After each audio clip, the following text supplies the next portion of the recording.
Hello, welcome back, and it's my pleasure to say that our next lecturer is Marko Stosic, who will give us a lecture series about non-quantum invariants, graphs, and combinatorics. So thank you very much, and thanks all the organization for putting up all this semester, in particular this school. As far as I understood, I mean, you stuck with me this afternoon for 2 lectures, so sorry for that. Totally right. I think I'm the first one with a block of topics. So yeah, the other thing is, so they told me that this should be school, right? And that the background is various. So I'll probably be more mathematical with some physics insights, more concrete, well, along the lines that Sergey was saying. So this is stuff, at least at the beginning, that is very old, like 20 years or so, he was mentioning, but a bit more concrete. So maybe I'll mention some physics. So also let me know if, well, of course, the directions can take any, whatever you suggest. So let me know if something is too mathematical, too physical, or too strange. Also, I should have 3 talks. So the main ingredients are not invariants, so in particular not homologies, which involve all of that, and the main stars will be hopefully PT, invariants, so hopefully PT, well, first both polynomials, but mainly we want to see them in a much nicer homological way. Not just configuration, but also colored versions. One thing that Sergey mentioned, but here much more concrete. And then whatever happens is, because they have different colors, there'll be some recursions, and then somehow there is a relationship between those invariants, a relationship which, can take the form of certain recursion relations. So there are some, although we have many invariants, there are only finitely many of them independent, and somehow these recursion relations say a lot about, well, can be related to different stuff also, like other 3-dimensional invariants or something like with not complements, and out of that will grow out something that, well, maybe on the 3rd one will be this not Cleaver's correspondence that in some sense, well, that's a way how to collect this recursion relation. So there are different ways how to use it. So this is a way one of the ways how to repackage all the information about all these colored Hopefully PT invariants. And at the end, hopefully maybe last, there is some underlying combinatorics that turns up now, but which has to do with different enumerations. This is more fun than direct, but a lot of things are happening in the background. And again, all this story will be about polynomials, but somehow homologies will be very important. So I'll start with that thing because this is a part of the long project, at least for me personally.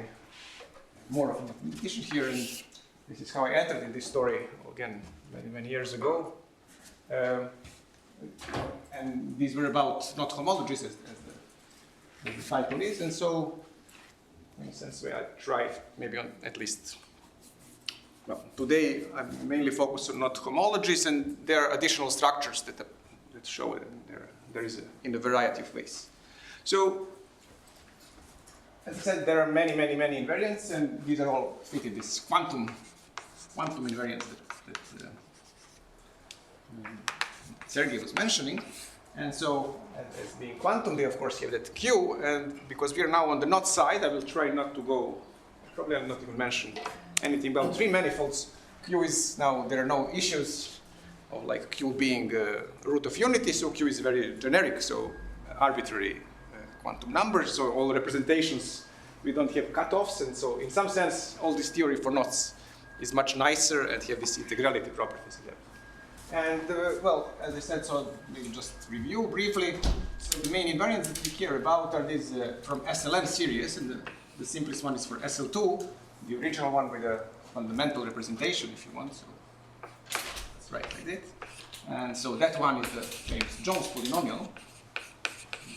It's the nicest invariant of all. So I mean, the nicest definition is if you start from a knot and look at it now. The thing is, with all these quantum invariants rigorously, they are defined only for the knot projections, so not diagrams, so which are like 2D objects with this, with knowing of what is over and what is under. And in some sense, the complexity is the number of these crossings. And there is this the famous Kaufman bracket, so from 80s.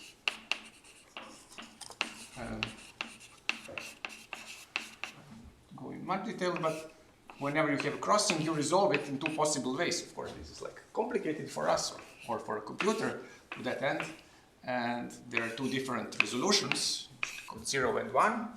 And so this means whenever you have a diagram and something locally looks like this, and if you keep everything else the same and just change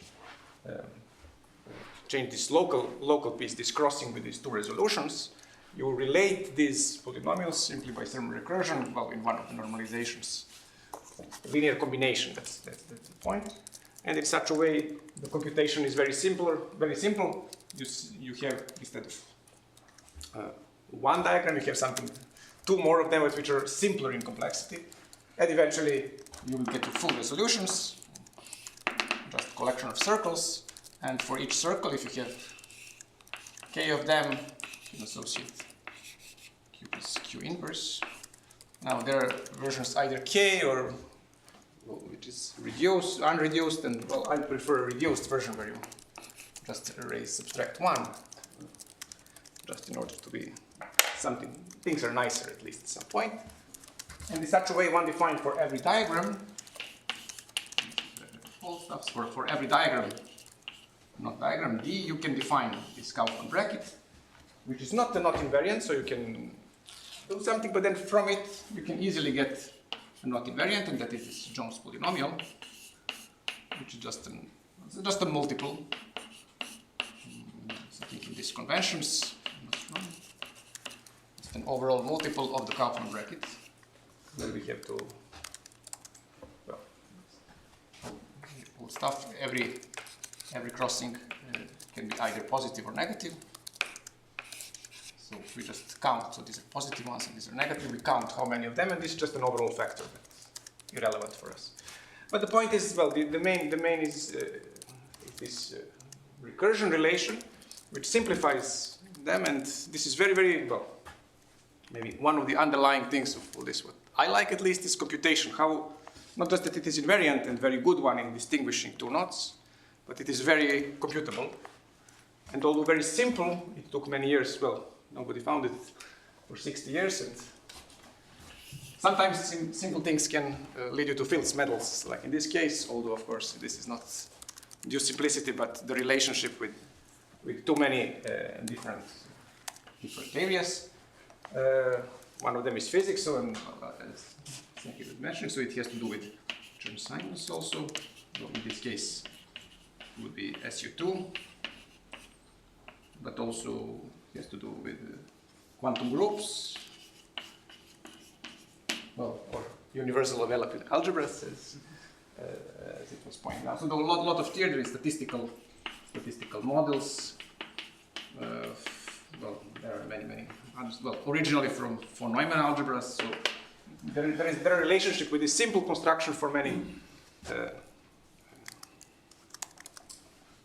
different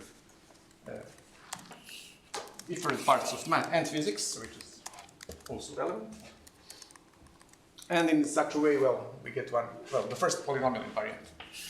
But there were found many natural generalizations, so this is very easy to compute. And okay, maybe I haven't put it because there will be talks about scale models. So of course, for the Jones polynomial, one can write a relationship. So these polynomials J also satisfy scale relation. So this normalization, Q squared times well, when you have a positive crossing, and it is related to the one when you have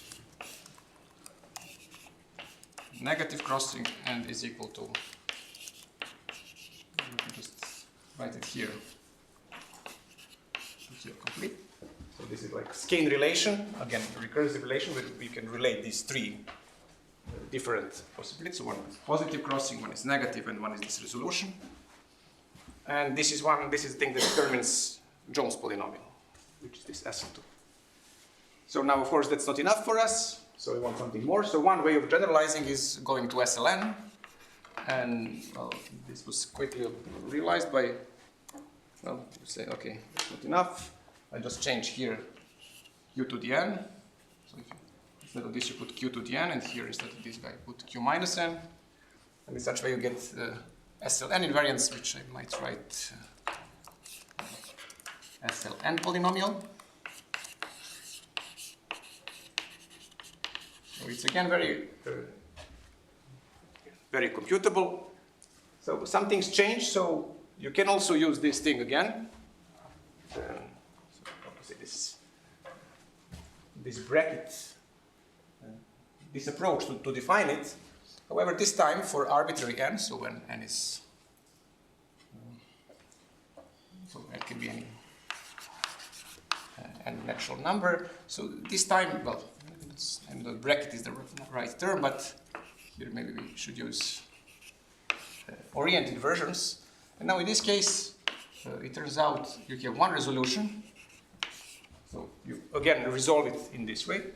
And the other one, because we now have orientation, the other one is seemingly impossible. So see, my hand drawing is a little bit bad. So we would have a diagram like this, which clearly doesn't work. So the solution is to add some thick edge, well, edge label 2. And in such way, so we are again good. We lose a crossing, so complexity goes down. And here, we lose crossing, but we get something weird. So at the end of the day, we want, well, we need to have somehow to evaluate. So the full resolutions will not be just circles in this case, but trivalent graphs, oriented trivalent graphs. Now there are different oriented trivalent graphs. Now that's not too bad. There are ways how to do that. There are different, but well, how to say, doable. But more complicated, clearly.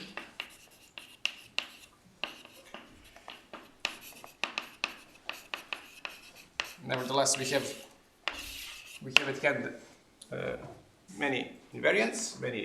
So for any n, we have one invariant.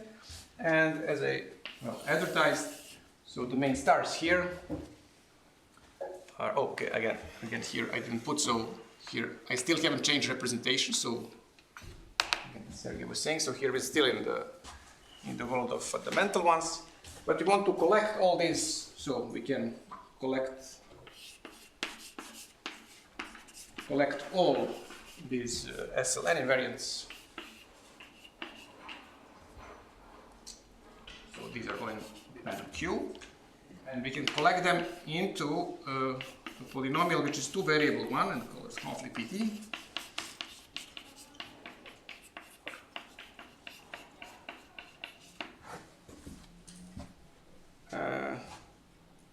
And maybe, let me put it.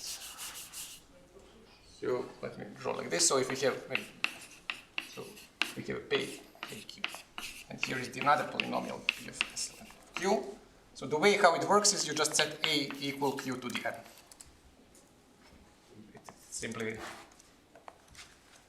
So what we do here, as I try to draw, so many colors, but not sure which one distinguishes the best, but so here we have these factors which for the Jones polynomial were q square and inverse of q square, and for SLN were q to the n and q to the minus n, and well, it looks very naturally, since this works for an, to replace this like A and this A inverse. So the skein relation for this P of AQ is exactly this one, where we now have two variables. And that's why it is a two-variable polynomial invariant, but which keeps, well, which has in it all of these SLMs. Yeah, maybe I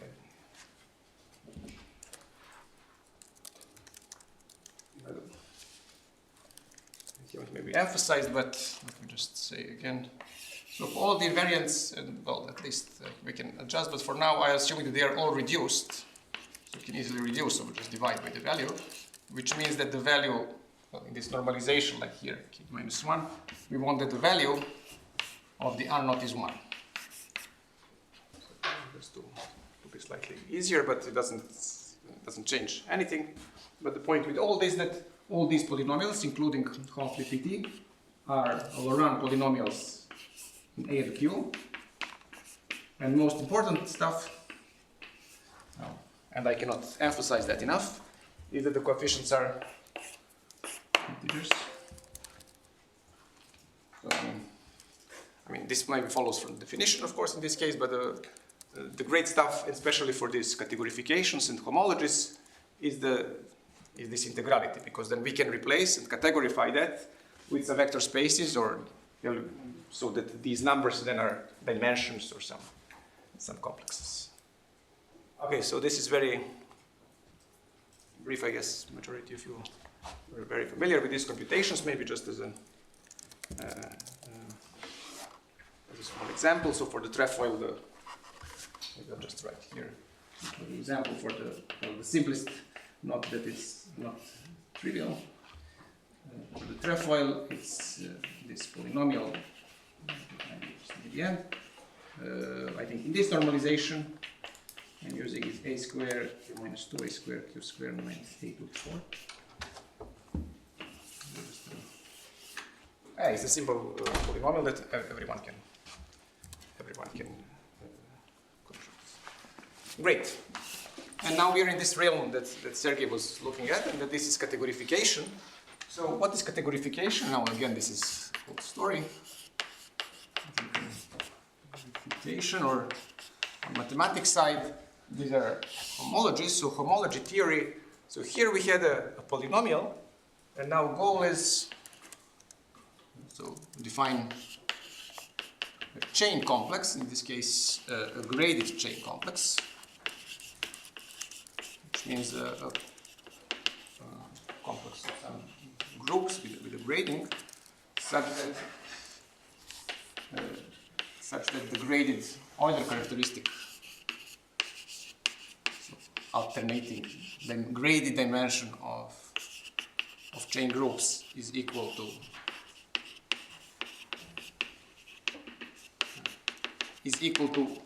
not polynomial, so is equal to, well, so the procedure, this is categorification of quantum polynomial invariant, let's put it like that.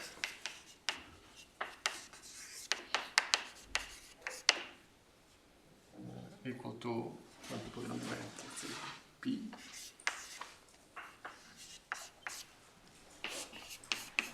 And such that its homology is still not invariant.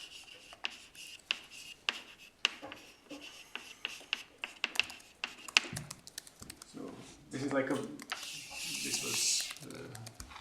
this is a more mathematical way of seeing this. So again, as always, homology categorifies other characteristics. We get much more structure, factoriality, and everything.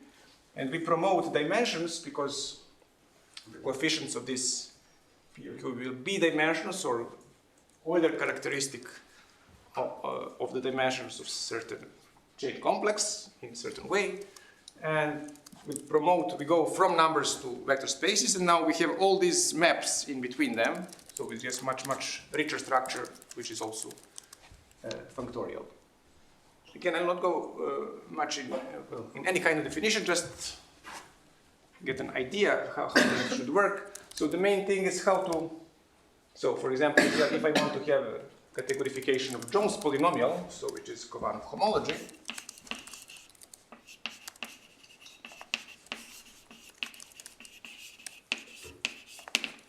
so somehow we want to use this this relationship between bigger and smaller one. So the goal is somehow to you associate the complex. If you can associate the complex to one of the resolutions, again, it will eventually be a collection of circles. And imagine that we have this other guy. So usually one needs a map. So if I can draw some map on these complexes, and it is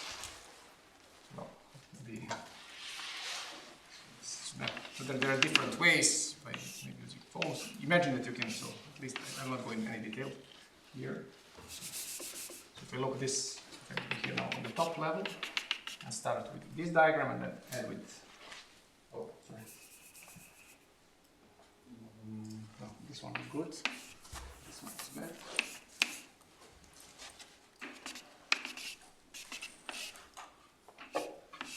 And somehow I want to draw somehow this will be a saddle morphism, and this is like this idea. Now I need a good right-handed guy who can draw this, but sorry. Now imagine some. Is this good? Maybe for abstract art. Sorry, not good for classical ones. But imagine that you can define a map. So this can be done either topologically, geometrically, or in some algebraic way. Then whatever you associate, so the complex, there is a way. What the complex defined for this is a so-called cone, with the cone of this map. So there is a definition in this chain complex world. So mathematically there is this homological algebra structures where you can define all the pieces properly, and if you have a map between them and take a cone, obtain a new complex, and which precisely categorifies relationships of this type. So it gives you something minus something.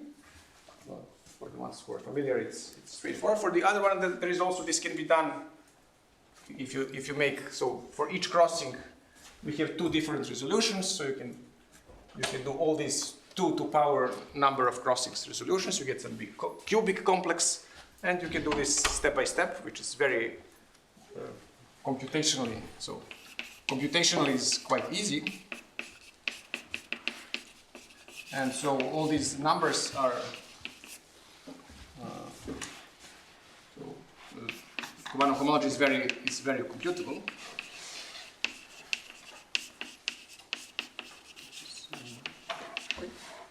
One of the greatest stuff about it, and it has some great properties, of course.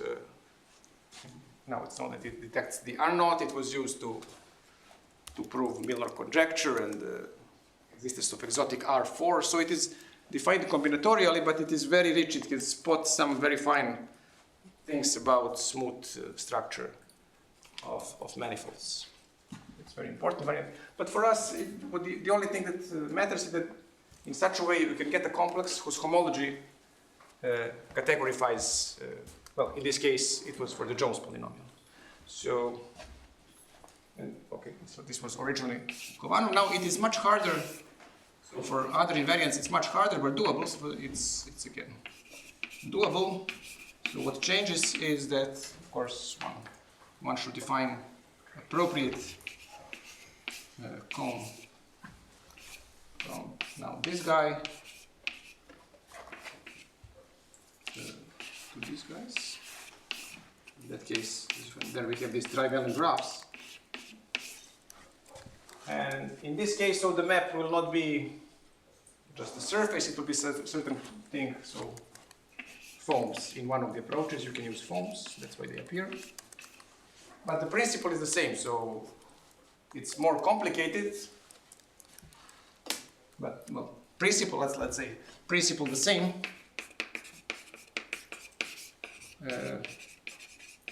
Now, computation is very hard.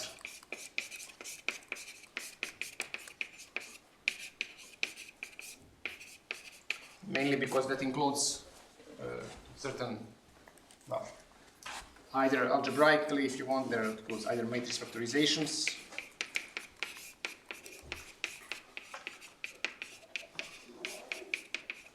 or foams category.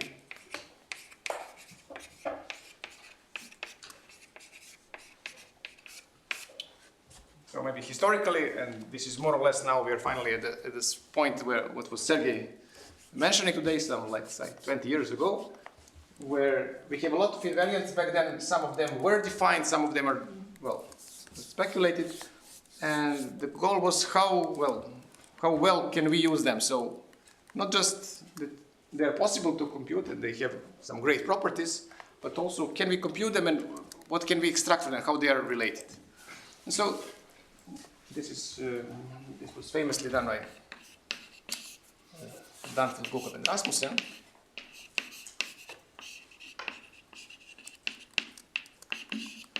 So they conjectured back then, again by using these physics insights, that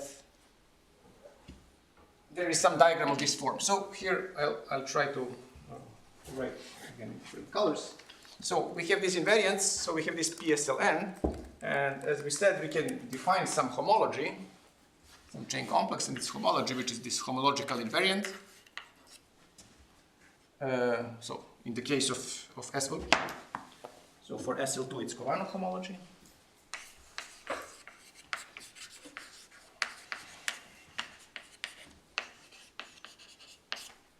But it can be these other ones, Covalent-Rosansky, if you want. And so this vertical way, how to go, so it lifts it, so you want, it categorifies it. So how you go down there is simply by decategorifying, so which means it's taking this graded order characteristic.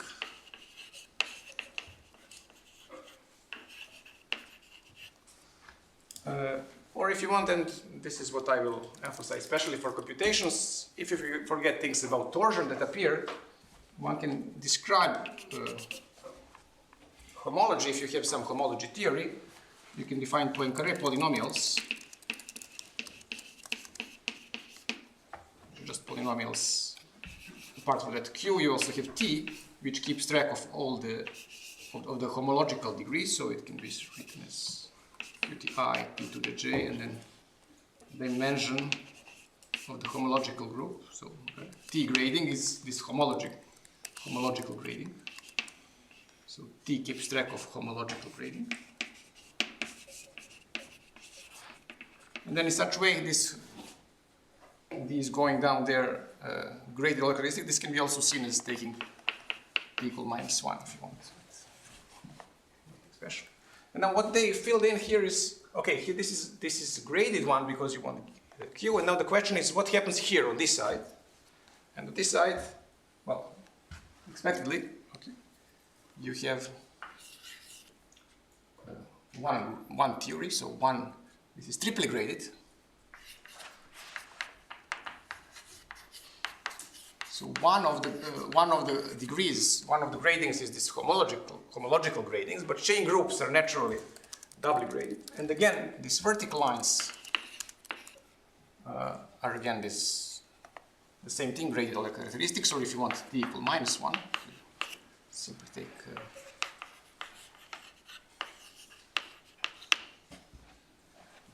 and now what they proposed, though back then this theory was not even defined, is how to fill this in order to be, in order this to work. So what happens here? So on the bottom level, you just set A equal Q to the N, because now we promoted A and Q to gradings. So one of the things that you should definitely do is collapse grading. Collapse grading. But since here we have homology, so we have generators. By doing this, the only thing you change is just change gradings, but they are still there, so you cannot cancel two generators. Because on the bottom level, these polynomials can have integral, so they're not natural, they can be positive and negative. In these specializations, they can sum up and say, cancel each other. And so the way how can we cancel some differentials and get something smaller is they conjecture, apart from theory, also the existence of differentials dn. So originally it was proposed that, so on the homology itself, there are differentials, so that the obtained homology is isomorphic to SL. This was originally proposed. This was back 05. this is the whole picture that, well, that holds everything together. So not that just we have, so previously we had the big polynomial and specializations. Here we have different homological theories, but which are all somehow overshadowed, and there is a big theory up there, but together it comes with a lot of differentials. So this was proposed mainly through this different physics, and especially some of that Sergei mentioned. So maybe we can discuss that, or even better with Sergei if you want. So that's good to have a physics friend at some point, especially that is Sergei who knows so many stuff. But what's great from these insights is that, again, especially before, but well, even now that, so these homology theories are very hard to compute, and by using pure definition and rigorous definitions, it's very hard to say anything about them. If I have time, maybe for examples. It's up to you. You can also have a break now or whatever. When we started? One hour? Well, maybe one diagram just to show, and we can. No. It is my bad. I'm always. Whatever. No. Please continue. I just thought we started at 1 sharp. So maybe before you erase, tell us who did this con by con construction for SLN? Because this was after matrix factorization. This picture diagram below that you can do as well con by con. You mean by forms or? No, I mean maybe forms are involved, but just. Well, originally that's matrix factorization, so that's Kowanov-Rozansky in there. Yeah, but after. So using forms, that was done. That was Makai, myself, and Vash. But then this used some forms, and then to make it completely, you have to add some recent work by Robert and Wagner with form evaluation. The point is, there is a nice theory, and it's very nice, but if you sum up all the pages, it's at least 200 pages, and it's very, very uncomputable by definition. Another question is, so this con by con construction for the Jones can be used, and this Sarkar essentially is popularizing this geometric realization. Yeah. Can you do the same here? Geometric realization of Sure. Kowanov-Rozansky? Yeah, okay. Yeah, sure. But it's much more complicated. That's the point of all this story. But yeah. Yeah, but the idea was that you have con, algebraic, then you do topological con, and here you add, and here you add. And for Chowanov it works relatively well. Yeah.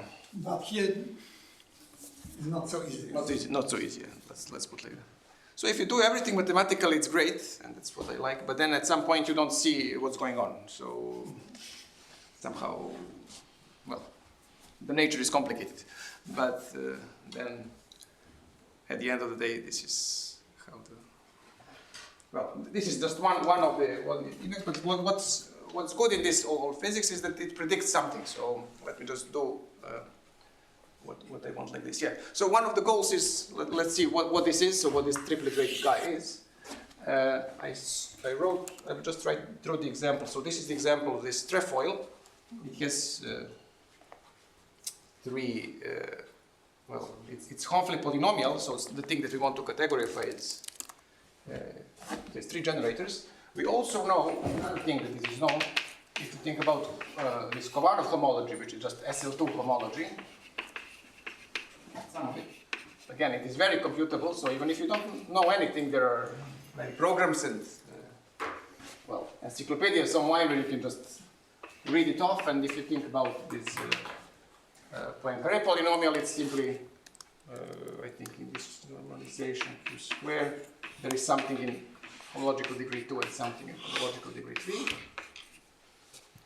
And somehow the goal is, can we combine it? So I want something that goes to one thing and to another thing.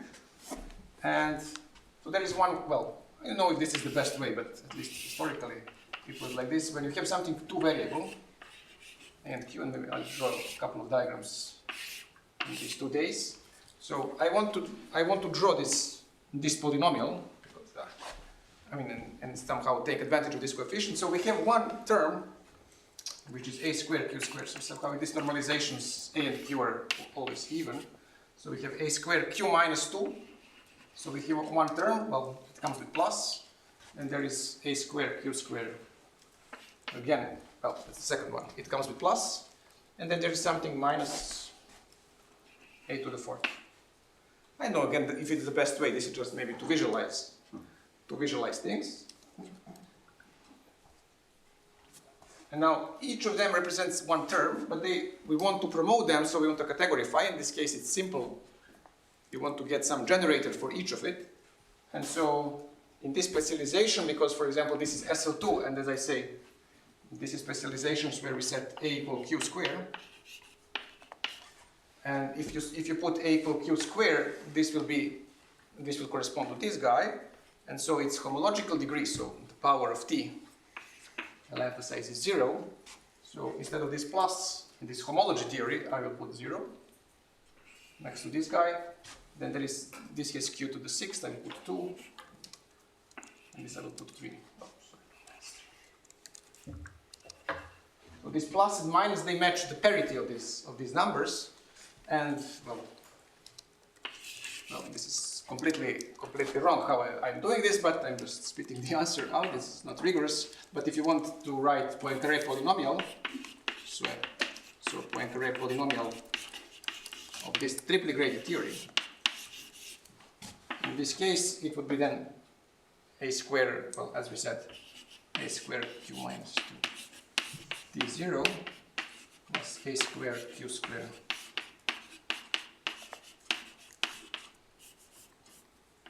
and then t to the q. So this looks very stupid, like I did nothing, and this is very stupid. But why this works, or more or less works? So one of the things is why this is good is that we said here we should have differential for every n. So for every n, and in particular, there is one special one. We can take n equal 1, and for n equal 1, if you read well, so we have here, for example, SL1, and this is something very trivial, and in this case, indeed, this polynomial SL1 of q for every knot is equal to 1. So it's like something very boring, and also so that it's again very easy for whatever computation. There is nothing. This homology is also, well, 1. It's just a single generator there. But what if you follow them through? So this means if I set a equal q, I will get 1. Here I have something trivial, and here I have something that is non-trivial, and that's that guy. And what it says, there should be some differential which agrees with this collapse of grading, which in that case would be a equal q. And that differential in this case is this here. So it should have this slope. So somehow you read off the d1, what this degree of d1, which matches everything. So it goes, it decreases, so AQT grading. It decreases A grading by -2, that's +2, and here decreases by -1, the T grading, the logical one. And so the point is that this is one of the restrictions, and it says basically that whatever this triply graded theory is, we must have a differential on it so that all generators can be paired up with the differential of this tree grading, which is a very, very, very rigid restriction. So we can put it as an axiom and say that for a given knot, so we must have something that goes to, well, that specifies to Hopfle polynomial, which we know, that specifies, for example, to Kovano homology, which we generally know, and it must come with a lot of differentials doing something. In particular, one is this cancelling one. There is also another one, which I'll mention briefly, going this way. So, which is also cancelling. So, differential is acting. So, if you take homology with respect to it's like an isomorphism. It just kills these two. Whenever you have two dots paired with an arrow, they can just kill them in homology. But if you think of another one, you can even fix its degrees. In this case, it's -2, -2, -3. Again, doing that, you pair everything except a single one. So one of these differentials comes from this story about this SLN. Another one comes, so there, maybe I haven't mentioned here many properties. So one of the properties is that we have this kind of symmetry, which lifts, in some sense, which lifts the property. There is a known property of conflict polynomial that you can switch Q with Q inverse.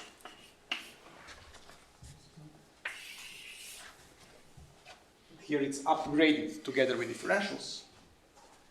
Maybe just before in the first break, let me just say, so this was proposed again by physics much earlier, even before the good definition was there. But later it was proved. So this, or large part of it, was proved relatively soon by Rasmussen. So the first result was already in 2006. And again, by using these matrix factorizations, but also one could use, there are other possibilities like Hochschild homology of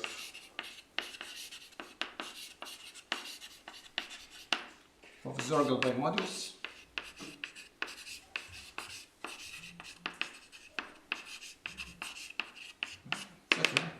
So you can, so he defined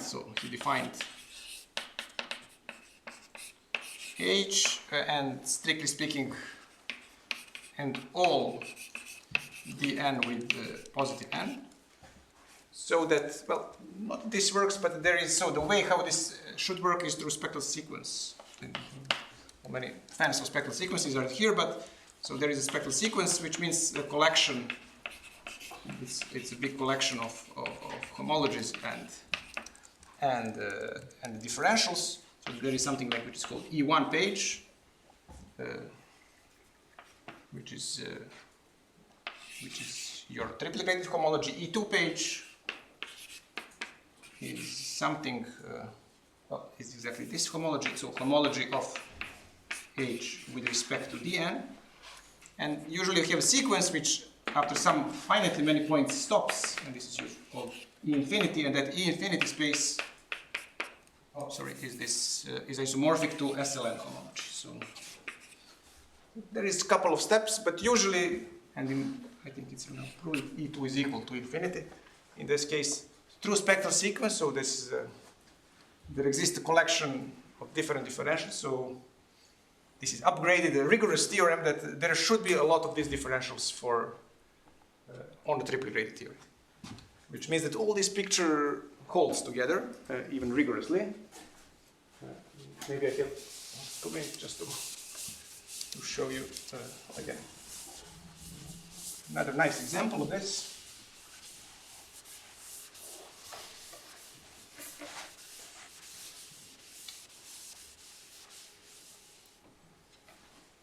So, one more picture. Just again, try to. And so the other one, so this should work for any. This is true for any knot, but let's try. This is 3/4 torus knot. Well, whatever it is, again, you don't need to be huge lovers of knots. Although I'm not theorist, I'm not even. I like knots, but I mean, they're nice. But it's not that you care about each one of them. They're a great language. But what you can look at internet if you want, and you have. You know how much are these different polynomials. So, for example, P of AQ Honfli. Well, maybe I can do it by hand, or I will draw. So it goes, I think, like this. So it has 11 terms. It's a big one. Not big, relatively, but.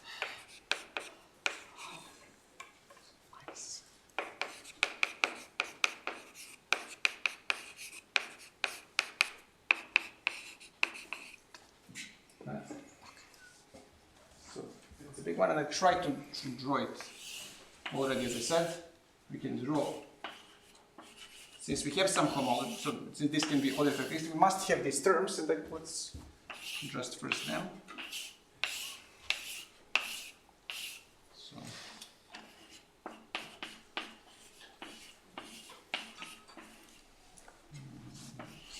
last one I will draw today. So we have a generator here, here, here, here, and here. So we have, well, this is, again, well, you don't need to know that. All of them come with pluses, so whatever homological degrees are, they should be even. Then there is something with minus, and these are here, here, here, here, and here. And finally, this guy. So these are with minus. So this should be odd, and this should be positive. This should be. And now, as I said, even if you don't know anything, again, the minimal thing that you have to know is, and again, you can look at the internet or some table or use your favorite program and read off Kovanov homology. It's be fun if I remember well. It's q to the 6th, q to the 10th t squared, and then q to 12 t cubed plus q to the 12 t4 plus q 16 t5. So now there is the first time we have a stark difference.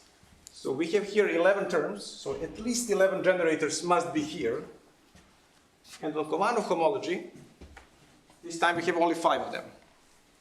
So the question is how this fits into this world, into this story. And just by using, so what can we do if only we use that this is true? So these are the axioms.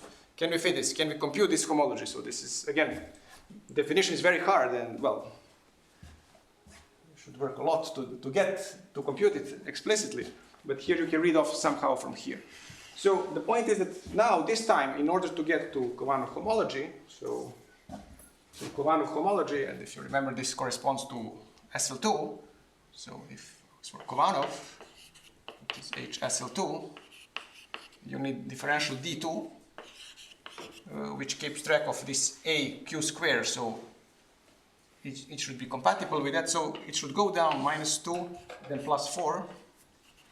Somehow Q is twice degree, and then again -1. And if you look at the diagrams, so this means that well, here everything is used. This means one step down. So somehow the orientation is like, you have a lot of vectors, which you know directions and everything. So you have somehow to pair up, but according to this thing, according to this proposal to these gradings, and you have to remain something which have only 5 of them. And so here the possibilities are these and these and these. In theory, I will leave this. Still go here. And somehow the remaining one is the homology with respect to D2. And that should be Kovanov homology, precisely. And, well, again, the formulas say what they should be. And now you can see, so now we are in specialization A equal Q squared. So, for example, this guy is Q to the 6, so it should be with degree 0, because it's with T to the 0. This one has Q to the 10. And then we have this, so 3 and 4, but because this is negative, so here must be 3, and here must be 4, and as I said, T degrees, well, this is conventional in a chain complex, so that we decrease T grading by -1, which means that this is completely prohibited. This cannot be differential because it goes from 3 to 4, increases 1. And the remaining one you can fix with some other rules, and here, well, I just picked it out. Check. I don't mention all of them. There is pretty much unique choice because of some other rules. So just simply by using the properties of differential and following this stuff, we can find the diagram, and so this is the full homology. And so with white, what I used orange, if I use now H of AQT, this triply graded one, correct? This means that I can upgrade each of those and find their corresponding homology. So this comes with T. 4, T4, T to the 4, T to the 6, Q, T5. There is a minus here, so let me switch to plus.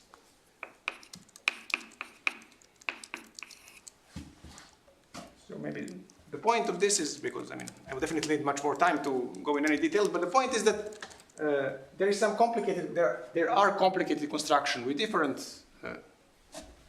and nowadays even well-defined, and so everything is perfectly rigorous, but only by using those, only using some properties that are predicted by some very, very strong structure, so the collection of different homologies and differentials is very rigorous and very strong, and they allow for computation of this. Virtually, you have unique possibility for the homology. So we can compute it. One can, if wants, compute and understand, and I will maybe see next time what can we read off from these kind of diagrams. Can I stop now, maybe for a short break, like we're at school break? Yeah, thank you.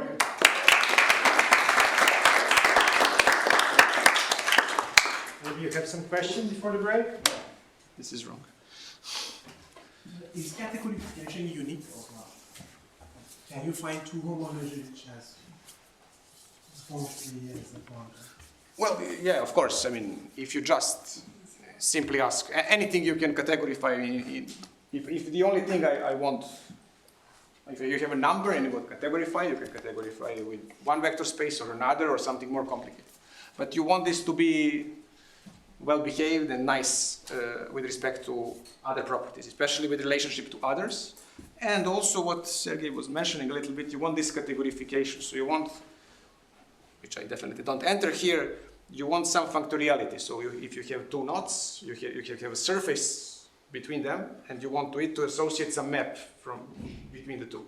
And so you want everything to work well together. So pretty much you don't have that much choice if you want. And this is maybe one of the instances. So if you want to have, this was the point, again, many, many years ago, when only few things were known, that you're pretty much forced, if you want triply graded theory, which is nice and in harmony with everything else, you're pretty much forced to something, although you don't, even before the definition was, a rigorous definition was available. But probably that the Meister moves are giving the biggest abstraction. Sorry? Probably that the Meister moves are giving the biggest abstraction. Yeah, of course, but that's even true. So here, I mean, if you go even back to polynomials, so even to the Jones polynomial, so it looks like I put randomly some numbers, but in fact they are the only choice, so that they are invariant either Meister moves. So it's well, it's not that we want it just to play. It's exactly the only, literally only choice. And if you want later, well, maybe erased, but for this Kovanov homology and this cubic complex and even the rigorous one, you are very much forced. So a priori, you can do any map or you can put whatever you want. But if you want, and that's why we like knots, because they are tricky and they have many restrictions. If you want invariant under Meister moves, this is the only choice that works. So even on the polynomial level, you're very much forced. All of the coefficients there are always 1 or -1 maybe, but you can have integer coefficients in general. This is just an example where you. No, okay. These are just examples. Yeah, Of course, like a show off. Yeah, it can be much more complicated. Yes. And maybe if I have time on the next one, I can show the other one where. So, for example, I show that Hopefully is bigger than this guy, but it can be the other way around. This can be bigger than this one. So there is something. It's like you have a 0 in polynomial, but in fact you have 2 generators. Well, when you set t equal -1, they cancel each other. So I was just wondering whether you're using F2 coefficient or something so that. So yeah, it is possible to add them here. So again, you can do. There is a well-defined theory, and there are different definitions. Well, I'll mention in the next time some properties that were proved, especially with these things where you can compute. So here, again, if I don't know anything, I mean, except I'm a high school student, and then I know someone give me some pictures and some numbers, I can say quite a lot, and it's much easier, of course, for Q, if you work over Q. But yeah, I mean, if you want the Z2 torsion, you can find some of these maps. Some of these maps are like multiplication by 2, so you have Z2 torsion here, and that's true for Kovanov homology. You can see it. So yeah, everything is inside. So now, of course, there are many layers, but depending on what you know and where you want to get, everything is. The point is that all these complicated theories you can fit in together and somehow relatively easily compute. And well. Is it by chance that the 2 examples were torse knots, or Well, the chance is that I chose them because they are the nicest, of course. All this theory works absolutely for all knots, and that's the main idea, like Kovarov homology and everything. Now, for torus knots, there are some specific extra layers because there are other definitions that work perfectly only for torus knots, and then there is some extra nice structure which I will mention. But this works for absolutely any. And okay, then I will show one example next time, which is not torus. Okay, so let's thank Mark again. Since we ended a little late, so maybe let's have a 10 minutes break and be there at 1:20. So I'm just one more and then we're done. Done for today. Yes.